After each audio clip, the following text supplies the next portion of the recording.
Hola, bienvenidos a un nuevo episodio de Voces Amazonía Buen Vivir.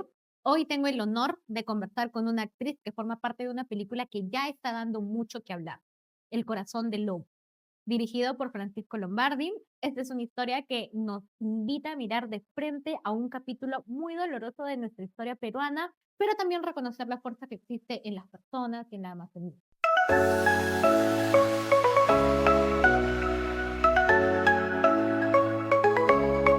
Hoy me acompaña Silvana Goicoechea. Silvana, muchas gracias por estar aquí. Hola Karen, muchas gracias a ti por la invitación. Me encanta poder estar acá y poder contarte un poco de la película y de la experiencia con la Amazonía. Qué lindo, Silvana. Cuéntame un poquito, iniciemos, ¿cómo te sientes ahorita que ya estamos, ya más o menos debe haber estrenado, ya está como en sus primeras semanas ahorita de la película? En realidad aún no estrena, El Corazón del Lobo va a estrenar este jueves 2 de octubre. Estamos en todos los preparativos, justamente ayer fue la conferencia de prensa y bueno, estoy muy feliz, agradecida. En mi caso es mi primera película de la vida, entonces poder compartir esta nueva experiencia con Pancho Lombardi, que es una eminencia en la dirección del Perú, ¿no? Es un gran director, y con todos mis compañeros, y también aparte de haber tenido la gran experiencia de poder grabarlo en la selva, para mí ha sido un regalo y un reto gigante. ¿En qué zonas de la selva grabaron la película? Grabamos la primera y segunda semana, la primera y tercera semana en Tarapoto, y luego la segunda en Chapaja, que es más o menos como a 1 hora y media dentro de Tarapoto. Y nada, lo grabamos en la selva. ¿Fue un mes de grabación? Un mes en mi caso, un mes. En realidad, en el caso de casi todos, fue un mes de rodaje.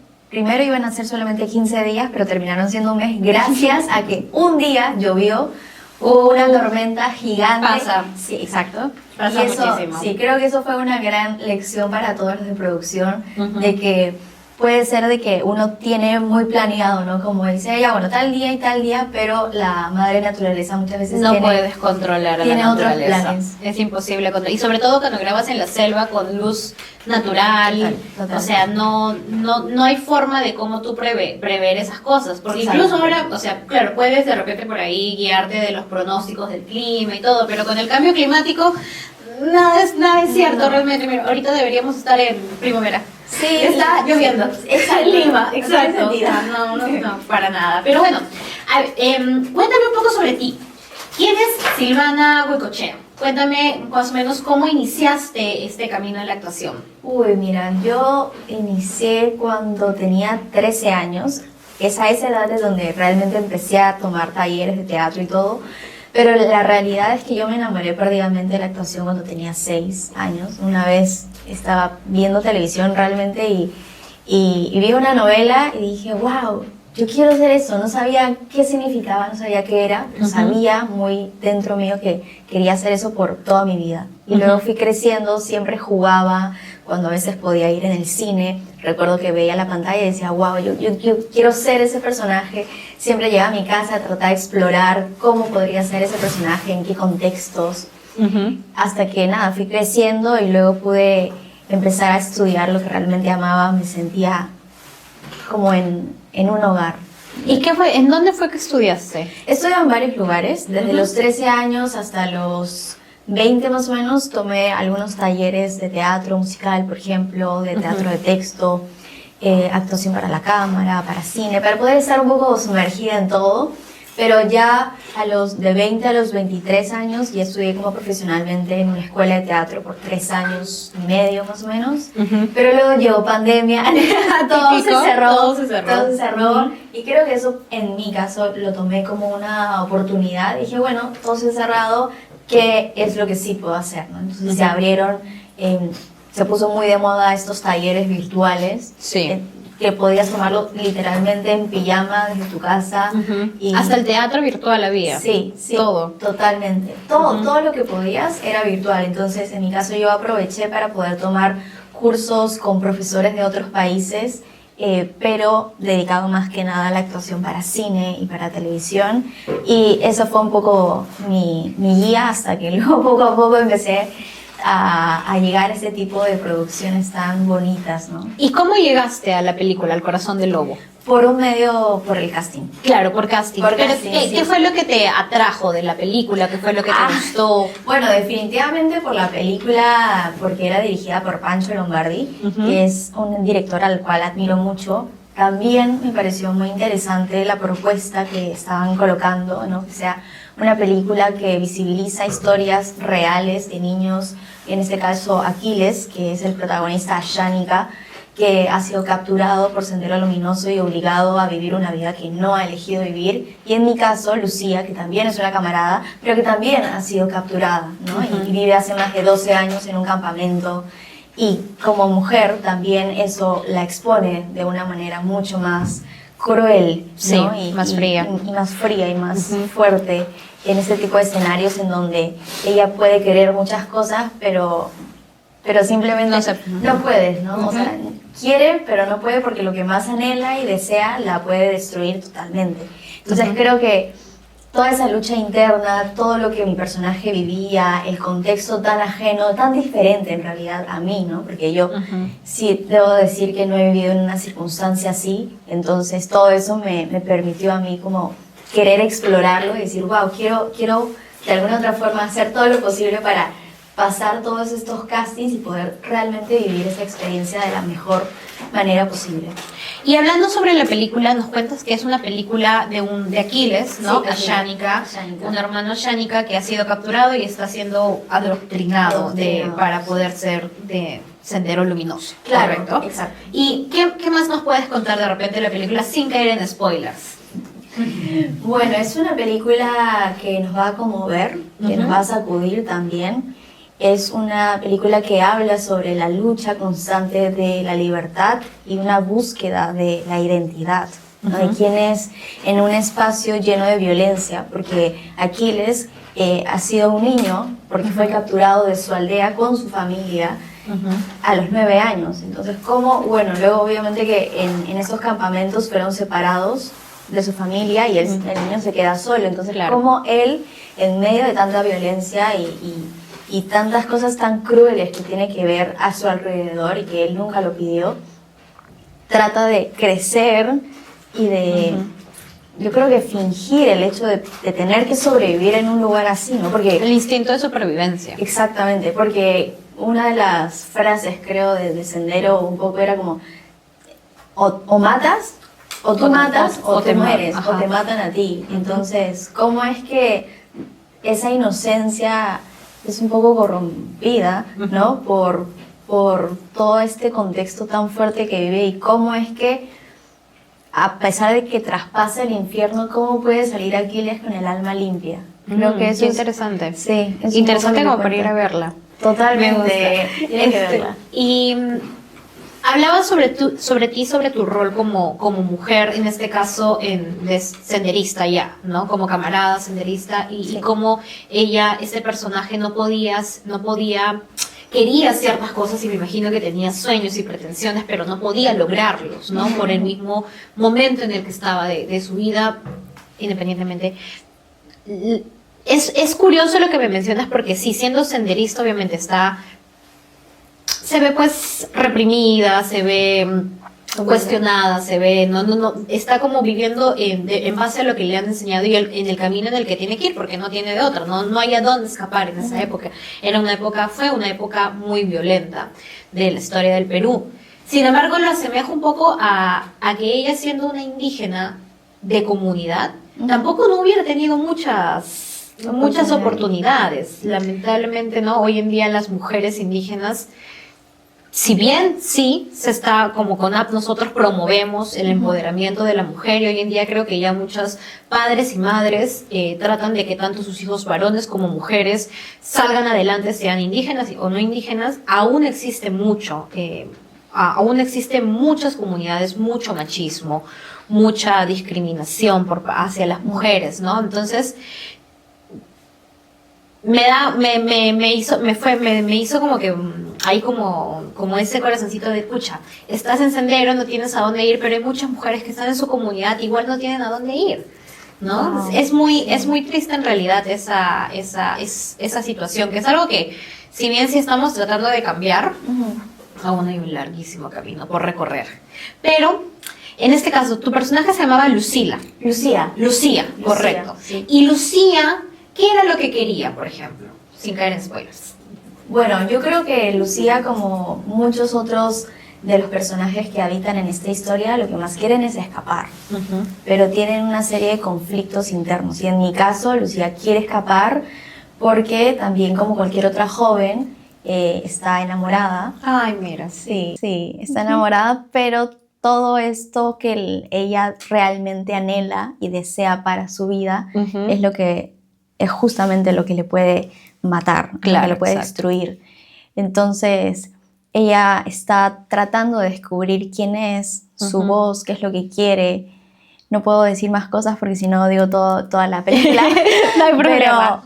Pero creo que su anhelo más grande en esa vida es escapar, sobre todo porque ha sido obligada y ella también ha sido secuestrada de su comunidad, ¿no? Y está siendo obligada a vivir una vida que no decidió.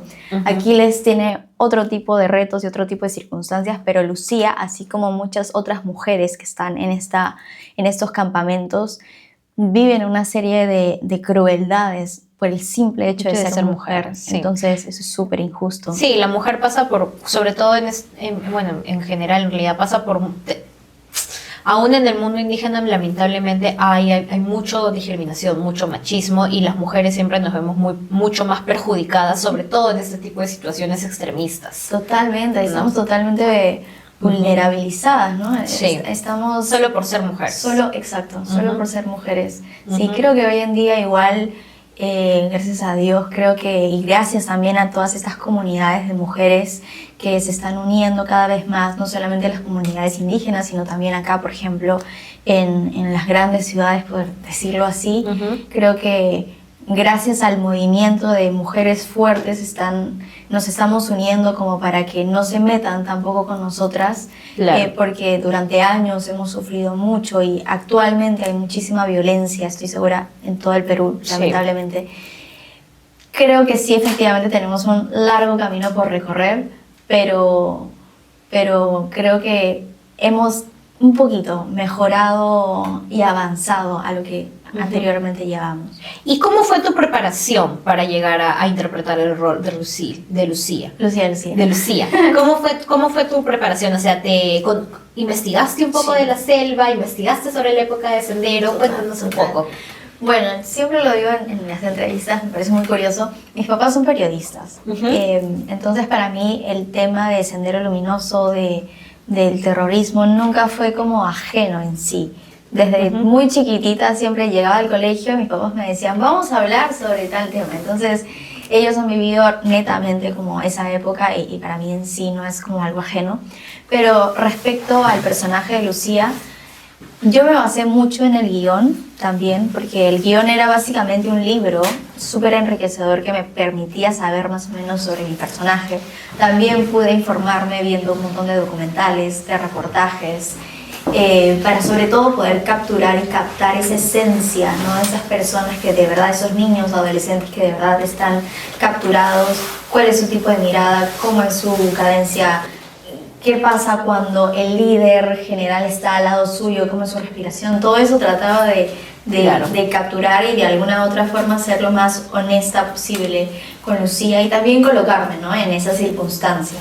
A ver cómo yo, ya después de ver todo eso, decía, ok, cómo yo estaría en una circunstancia así, siendo mujer. Simplemente, a veces es triste, pero solo recordar como cuando a veces hay hombres que nos siguen en la calle, entonces como yo me pongo, como mi cuerpo, ¿no? Y nada, interpretar a Lucía fue un regalo muy grande porque Lucía no habla en toda la película, o sea, tiene escenas con textos, pero también tiene escenas en donde solamente tiene una mirada, y esa mirada tiene que contar resignación, miedo, frustración. Y es muy también de mujeres indígenas, muchas no hablan.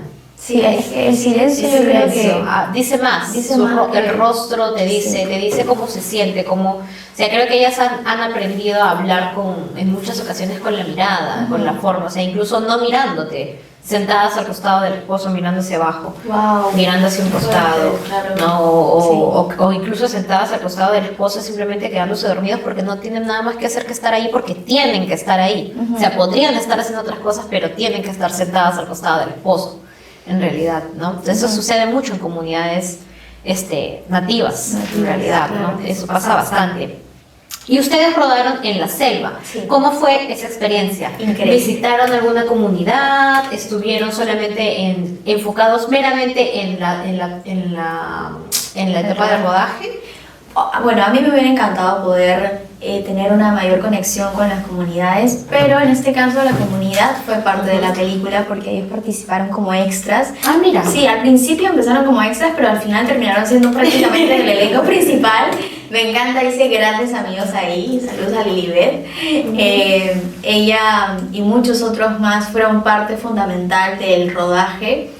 Y debo decir que al final terminaron enamorándose de la actuación, porque, bueno, efectivamente en donde ellos viven, en este caso Chapaja, no hay como clases de teatro, no hay ese tipo de... Ella la gente velada. quiere ser ingenieros, Claro, pero secretarios, profesores. Exacto, pero me pareció súper rico y bonito que ellos hayan tenido esa oportunidad de poder estar en un rodaje con tantas exigencias como lo tuvimos en la selva y que se hayan enamorado de alguna otra forma de la actuación. Y sé, porque tengo aún contacto con muchos de ellos, que ahora se están juntando gracias al impacto que ha hecho la película en su comunidad. Se están juntando, están creando como clases de actuación entre ellos mismos, están haciendo escenas. Sí, muchos de ellos ahora quieren ser actores, están súper emocionados de poder verse en pantalla. Sé que la película va a llegar también a la selva, a muchas provincias también, entonces va a estar a nivel nacional. Así que creo que es una película que también invita como a todas las comunidades a que puedan ser parte, y en este caso son parte del Corazón del Lobo, y creo que eso le da como un mensaje y una esencia diferente a esta película.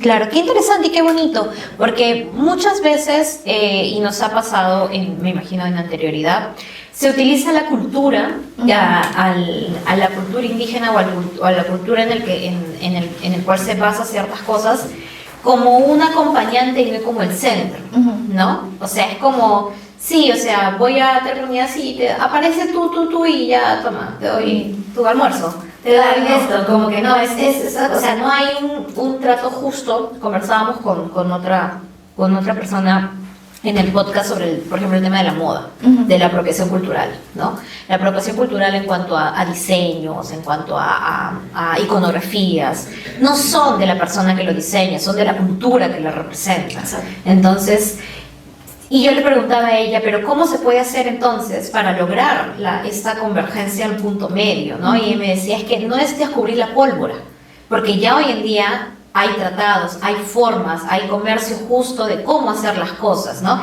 Y yo creo que en el tema del cine aún nos faltan muchísimas cosas por lograr a nivel de Perú, pero es muy bonito en realidad de que por parte al menos del Corazón del Lobo hayan podido llegar a no haber sido esta especie solo de beneficiarios, sino hayan sido parte de, sean parte de, que es algo que como CONAP y como pueblos indígenas tratamos siempre de luchar por tener, ¿no? Un espacio en el cual contar. No solamente que vengas acá y me des mi comida, no solamente me voy a sentar acá como eso, sino también yo también quiero ser, y que la comunidad, la cultura, el lugar en el que tú has sido la población, se lleve algo también, ¿no? Un intercambio justo. Y en este caso creo que lo más bonito es que lo que me cuentas es que se han llevado esta enseñanza, ¿no? Esta nueva apertura, abrirles un poquito la mente de que, oye, mira, también puedes ser actor, Sí, también puedes hacer actuación. Qué interesante y qué bonito. ¿Y cómo fue? Y aparte de esta comunidad, ¿visitaron otras comunidades o solamente estuvieron en esta de acá? ¿Cómo fue el intercambio con esta comunidad, más o menos? Bueno, o sea, no estuvimos tanto como, o sea, yo te voy a hablar como sé que los directores me parece que sí tuvieron como mayor comunicación con esas comunidades para que puedan ser parte. También, por ejemplo, guiaron mucho en la forma de poder encontrar las locaciones y que sean lo más cercanas posibles. Claro.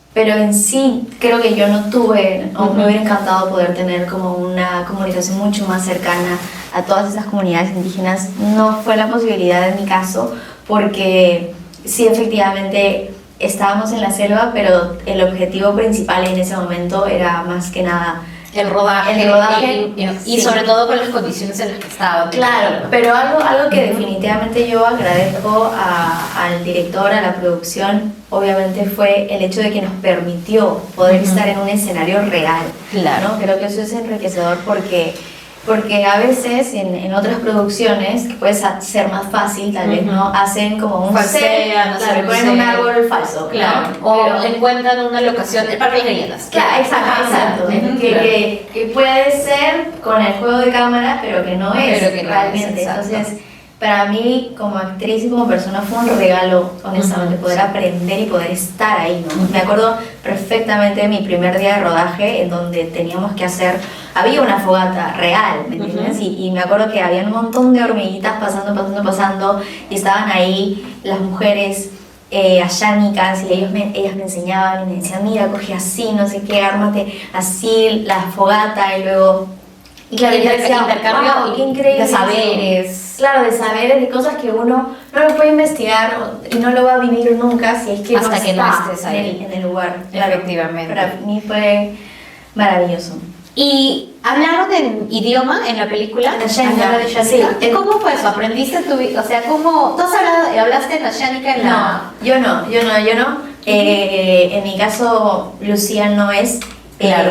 No habla en ayánica, pero sí Aquiles, que es el protagonista, y en realidad en la película, durante la película se habla gran parte como en ayánica. Es lengua. Sí, claro, es la lengua de... Es una lengua bastante viva en realidad. Totalmente, sí. Está súper presente en la película y creo que lo más bonito es que, claro, Aquiles, que es ayánica, él nos habla desde su perspectiva más honesta y desde su yo interior, entonces por eso él utiliza ayánica como su lengua de comunicación y de honestidad mientras nos va relatando, ¿no? Todo lo que está pasando en la película y todo lo que él siente.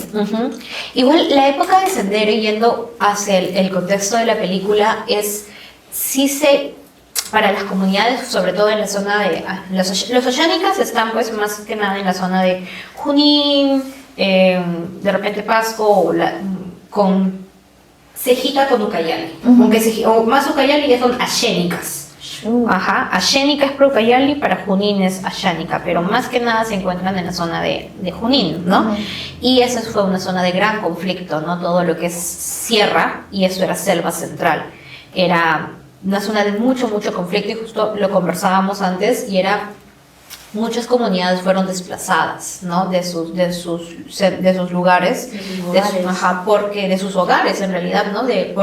Por este tema, por miedo, por desconocimiento, porque llegaban las noches y entraba la gente o sea, entraban los senderistas, se llevaban a la gente, sabemos que hubo de todo tipo de violencias en esa época, ¿no? Niños, animales, personas, mujeres, hombres, todo tipo, ¿no? Y al final las comunidades empezaban a desplazarse y se reunían en una sola comunidad. Y algo que salió de toda esta época de terror y de horror, que gracias a Dios acabó, que esperamos que no regrese, fue los comités de autodefensa, que fue lo que se creó y que aún están vivos. Los comités de autodefensa en la zona, por ejemplo, en este caso del río Tambo, de la zona de Junín, existen comités de autodefensa o comités de monitoreo, control y vigilancia, como los llamamos también en CONAP, que son muy parecidos, no lo mismo, pero muy parecidos, que se encargan de monitorear las comunidades previniendo este tipo de situaciones, ¿no? Cuando ven que están pasando linderos, cuando ven que hay zonas de deforestación, cuando ven que están sucediendo distintas cosas, tratan ellos de dar aviso a las autoridades, de hacer las reuniones necesarias, de avisar a sus bases, a sus federaciones, está pasando esto, está pasando el otro, vamos, no, etcétera, para tener un cuidado y mantener cuidada y controlada la situación de su comunidad, para que más adelante no vuelva a pasar o estén prevenidos para que no pase lo que sucedió hace muchos años, ¿no? Que era lo que mencionas, ¿no? Entran, que narra la película, entran a una comunidad, sacan a todos, se llevan a los niños, se llevan a los hombres, se llevan a las mujeres, a veces matan a los ancianos, que es lo normal, y los adoctrinan para que sigan formando parte, sigan haciendo su ejército, por así decirlo, de senderistas, ¿no? Sus camaradas que le decían en esa época. Todo este tema del sendero en esa época sí fue muy fuerte en las comunidades, fue muy, hasta ahora hay muchas heridas que siguen abiertas debido a todo esto, sobre todo heridas políticas por parte del Estado, por parte del gobierno, porque sí, que no nos dieron atención, que sí pudieron estar, no pudieron, etcétera, etcétera. ¿Tú crees que esta película ayude a dar un poco más de conciencia, ayude a recordar, porque bien dice ahí una frase que no debemos olvidar, que el pueblo que olvida su historia está condenada a repetirla, ¿no? Entonces, ¿tú crees que esta película nos ayuda? Porque hoy en día que el cine está tratando de ser un poco reprimido, el cine peruano al menos, ¿tú crees que esa historia nos recuerde un poco de lo que hemos vivido y que no deberíamos olvidar? Definitivamente. Yo creo que también es una oportunidad, ¿no? Para las nuevas generaciones que probablemente no conozcan mucho de la historia, lo cual puedo entenderlo, que no sepan realmente el horror que muchos de nuestros familiares, nuestros padres, abuelos vivieron durante la época del terrorismo.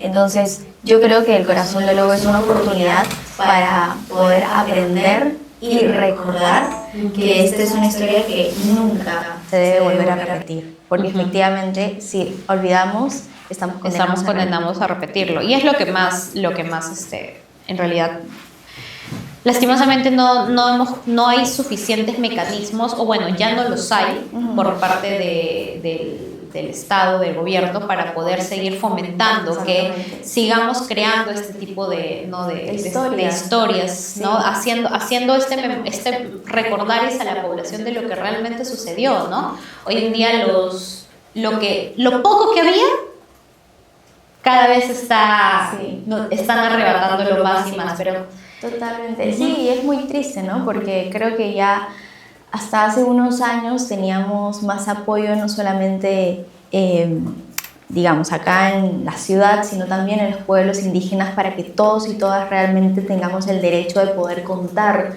nuestras historias, porque creo que todos tenemos una historia que contar. Exacto. Pero lamentablemente hoy en día están recortando muchos presupuestos. Mucho presupuesto. Yo creo que a veces es un poco por el miedo, ¿no? Pero no sé miedo a qué, porque efectivamente es parte de nuestra historia. Entonces, sí, y si lo pensáramos en macro, o sea, a mí no me gusta pensar en realidad, pero si pensáramos en que quieren que olvidemos para que vuelvan a repetirlo, claro, no, podría volver, o sea, para los que saben y los que no saben, el Perú cuenta con un fondo que es DAF, la Dirección Audiovisual, no me acuerdo cuál es el resto de las siglas, etcétera, que es básicamente un fondo que da estímulos económicos para producciones audiovisuales peruanas, y pueden ser cualquier tipo de producciones. Si tú quieres, incluso hay estímulos para escribir guiones, hay estímulos para hacer documentales, no solamente para grabarlo, sino simplemente tengo esta idea de proyecto, necesito escribirla, necesito un presupuesto para hacerla, toco la puerta, presento mi proyecto y si sale todo bien, ganas DAF.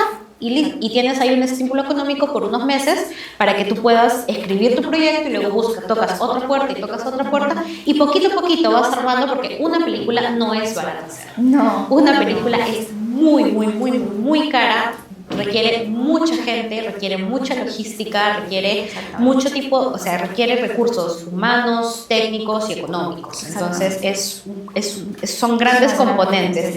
Y no basta con un pequeño fondo de DAFO, porque también de hecho que es limitado, no es un fondo gigante. Necesitas tener siempre otros aliados, otros auspicios, otro tipo de publicidad. Y hasta hace un año, me parece, que nosotros podíamos, o sea, cualquier tipo de películas o cualquier tipo de idea podía ser financiada por DAFO, que es del Ministerio de Cultura incluso, ¿no?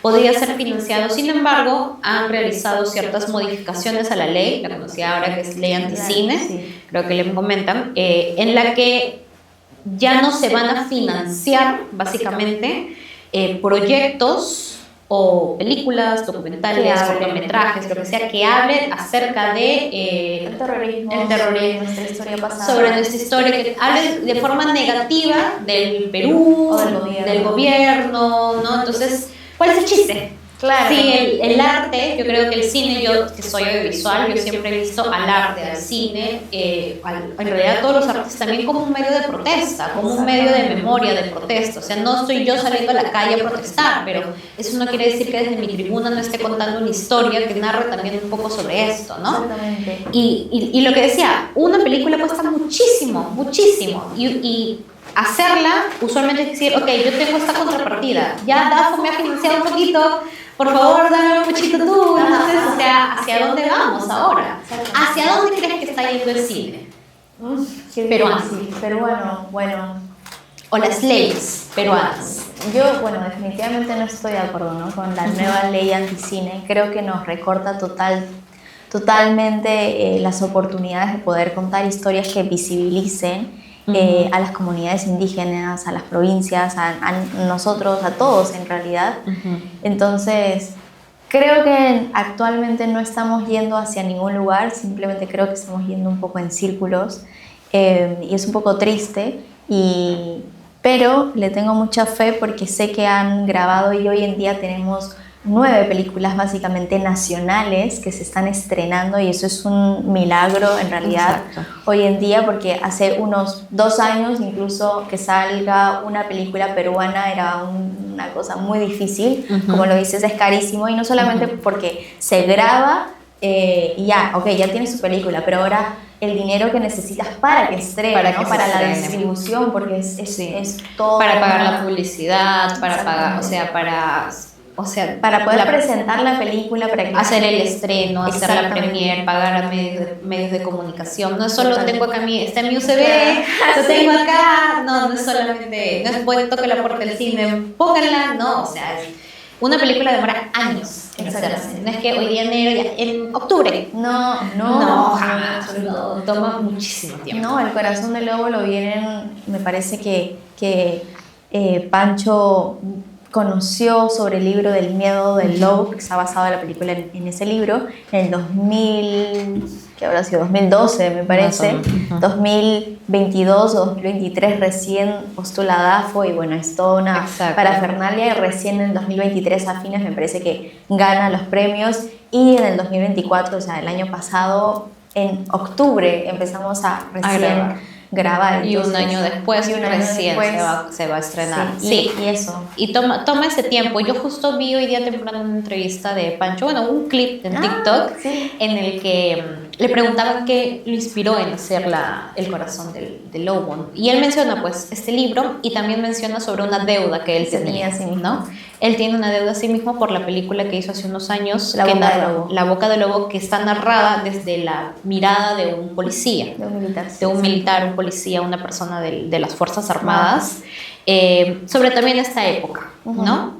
Y bueno, era una película bastante cruda y que mucha gente lo utilizó para politizar, ¿no? Distintas cosas. Sí. Y ahora está narrando una historia desde la mirada de un afectado, de Exacto. un niño indígena, ¿no? Totalmente. Entonces es como tener la contra, ¿no? Ambas perspectivas muy interesantes en realidad y de la mano de Francisco Lombardi, que es una eminencia del cine. Sí, bueno, totalmente. Y aparte, yo creo porque esa historia, o sea, ambas historias, yo he visto La Boca del Lobo y me parece súper interesante, pero efectivamente, casi creo que en ningún momento se mencionan a estos niños que están secuestrados, adoctrinados. Y en esta circunstancia vemos todo lo contrario. Y creo que yo creo que es una oportunidad para que todas las personas que tal vez sí tenemos conocimiento sobre el terrorismo, como que no, pero realmente no sabemos cómo se vive dentro, ¿no? ¿Qué sienten esas personas? Porque son al fin y al cabo seres humanos. Claro, Entonces, nosotros desde Lima lo vemos todo como desde una vitrina, casi. Sí, porque Yo me he sentido así toda, hasta que no empecé, y eso lo he contado en otros podcasts también, en otros episodios, hasta que yo realmente no empecé a trabajar en CONAP. Yo siempre he tenido un interés, un gusto, ¿no? hacia la selva, hacia la Amazonía. Yo de chiquita veía las películas y quería estar bajo una lluvia torrencial. qué hermoso. Eso era lo que siempre quería, estar bajo una lluvia torrencial, estar en un río, o sea, yo quería eso, ¿no? La primera vez que viajé a la selva fue cuando tenía como 13 años por ahí y fui a Tarapoto. Sí, a Ciudad. No me agarró ninguna lluvia torrencial. No tuve ninguna. Fue en una época en la que había mucho sol, mucho calor. Pero no paré desde entonces. O sea, siempre había algo que me atraía hacia esa zona y empecé a hacer voluntariado, empecé a hacer una cosita, otra cosita, y una cosa llevó a la otra y llegué acá con App. Y es como llegué al lugar, yo siempre sentía, al lugar al que me estaban llamando. O sea, al lugar que siempre, o sea, y las primeras veces que empecé a ingresar a campo, dormir bajo las estrellas, dormir en carpas, viajar en río, o sea, eran las cosas que, si bien eran pesadas, porque tú desde Lima, claro, no te das cuenta, como que dices, es una experiencia. O sea, incluso las primeras veces que yo iba era como que, era una turista prácticamente, con mi mochilita, y todo perfecto, ¿no? Pero ya después de entrar tantas veces que entras, yo tengo muchos ingresos a campo, a comunidades, y ver esa vida. Y claro, tú vas 1, 2, 3, 4 días, chévere, turismo vivencial, ¿no? Regresas a tu camita en la comodidad de tu casa acá en Lima. Pero darte cuenta que esa es la vida de ellos. Sí. Así viven ellos realmente.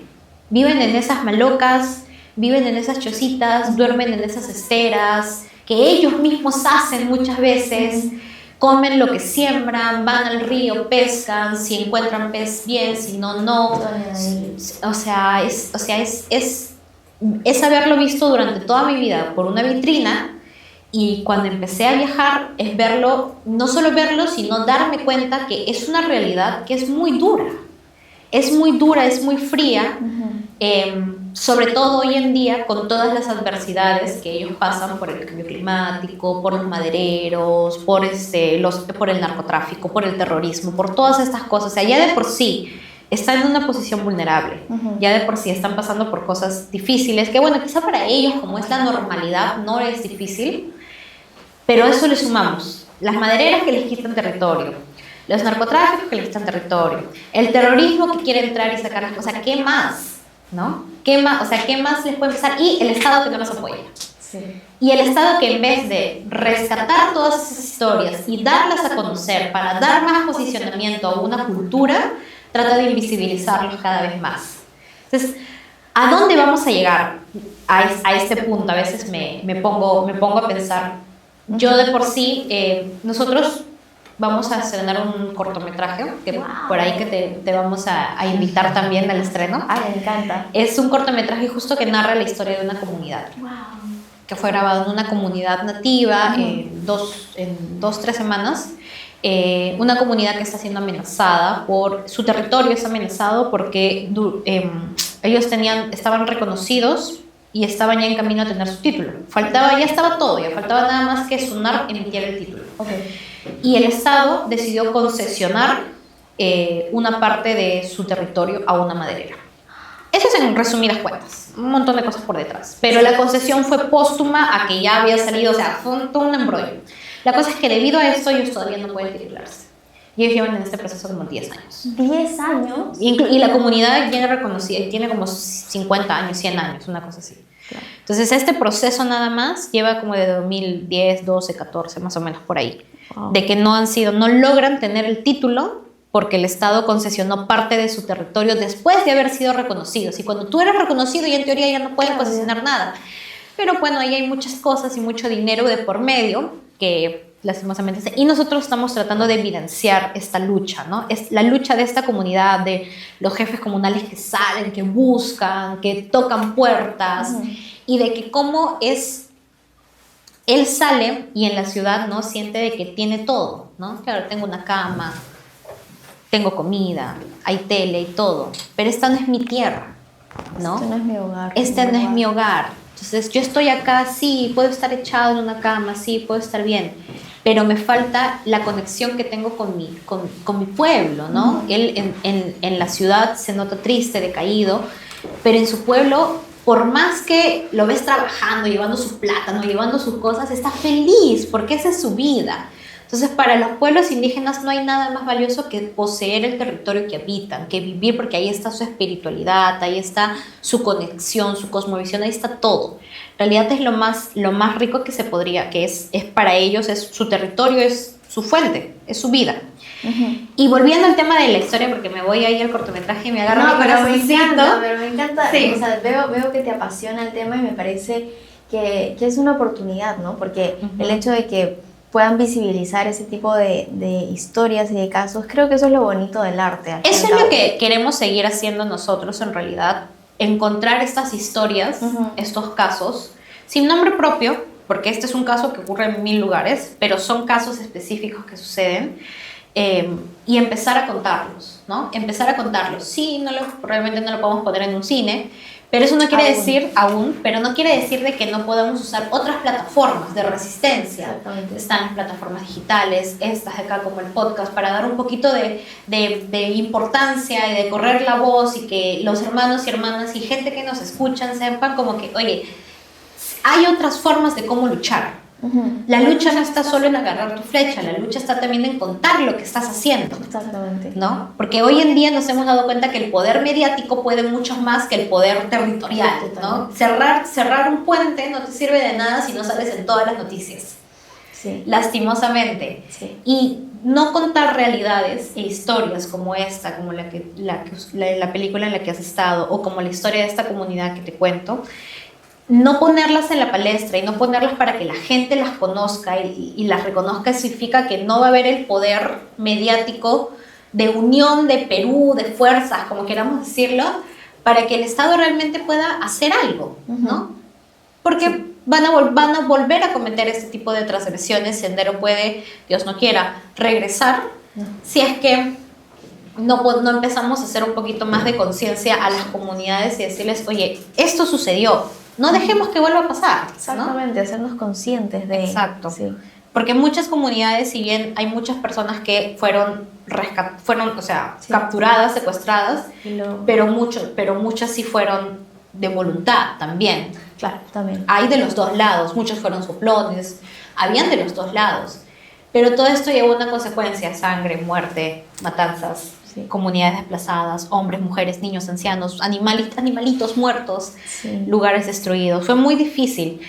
¿Qué responsabilidad crees tú que sentiste al representar una historia tan fuerte de una mujer que ha pasado por todas estas cosas y que hoy en día seguramente hay niñas que también lo están pasando? Que no lo veamos en noticias no significa que quizás no esté pasando, Wow. ¿no? Sí, claro, yo creo, justo la vez pasada me preguntaban y me decían, ¿tú crees que siguen existiendo Lucías hoy en día? Y yo decía, sí, y es triste, es muy triste que sigan existiendo. Efectivamente hay muchas Lucías, muchas niñas que sus casos no los hacen públicos, que a veces se callan por miedo, ¿no?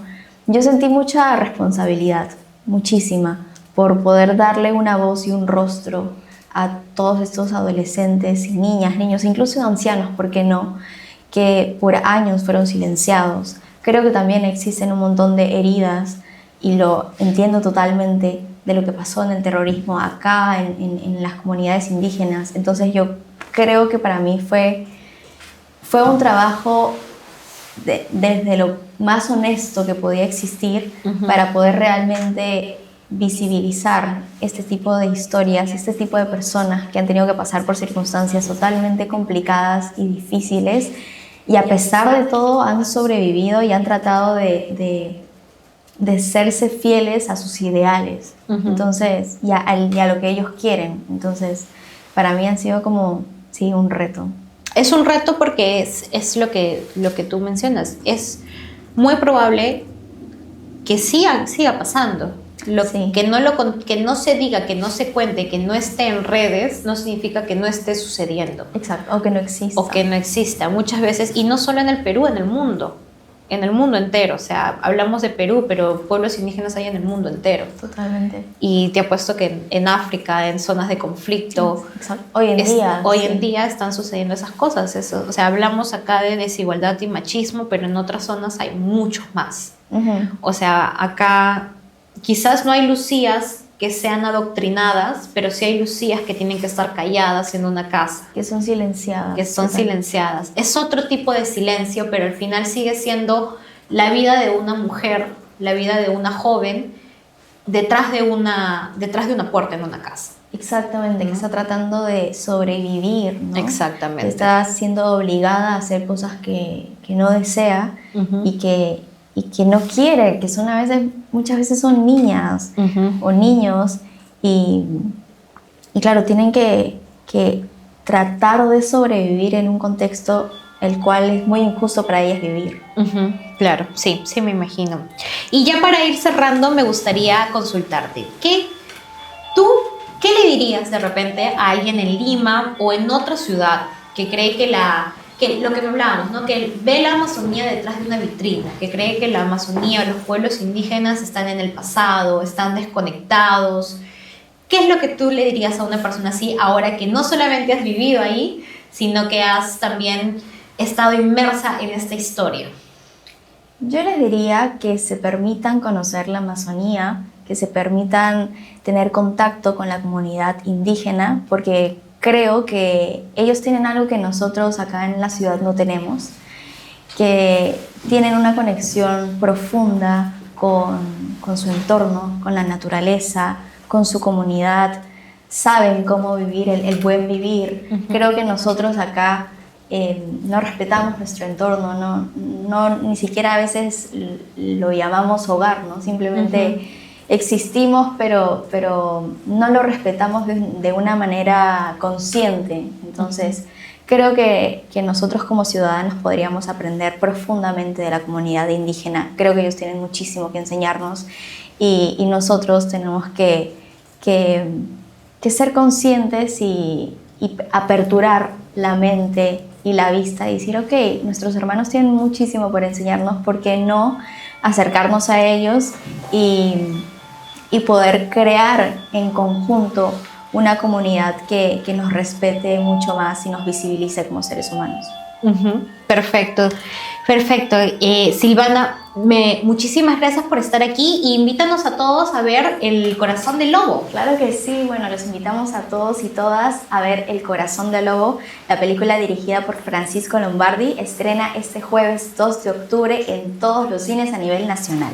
Los esperamos. Bueno, muchísimas gracias por acompañarnos y a todos ustedes muchas gracias por estar nuevamente escuchando este nuevo episodio de Voces Amazonía Buen Vivir y los invitamos a ver a todos El Corazón del Lobo en cines a partir del 2 de octubre.